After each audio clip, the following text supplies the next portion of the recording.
அருமைக்குரிய அண்ணன் செல்வ பெருந்தகை அண்ணன் அவர் 141 வருஷ கட்சியுடைய 141 ஆண்டுகள் நம்ம கட்சியோட வரலாறு. 1885 ஆண்டு பம்பாயில ஒரு 20 பேரை வச்சு ஆரம்பிச்ச ஒரு கட்சி 141 வருஷத்துல பல வகையில மாற்றங்கள் பெற்றிருக்கு. அதனுடைய தலைவர் பொறுப்பை சிறப்பாக செயலாற்றி அருமைக்குரிய அண்ணன் செல்வ பெருந்தகை அவர்கள் தன்னுடைய பொறுப்பிலிருந்து என்னை விடுவிச்சிருங்க அப்படின்னு சொல்லி சடனா இந்த மாற்றம் நடைபெற்றிருக்கிறது.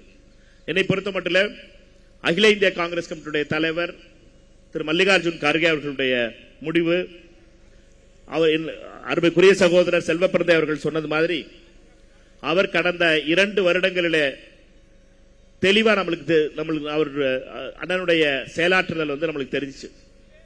காமராஜர் சம்பாதித்து வைத்த, அவருக்கு வீட்டுக்கு சம்பாதிச்சுக்கல, தமிழ்நாடு காங்கிரஸ் கமிட்டிக்காக சேர்த்து வச்ச சொத்துக்களை மீட்டெடுத்த பெருமை என்பது அருமைக்குரிய சகோதரர் செல்வ பெருந்தகை அவர்களை சாரும்.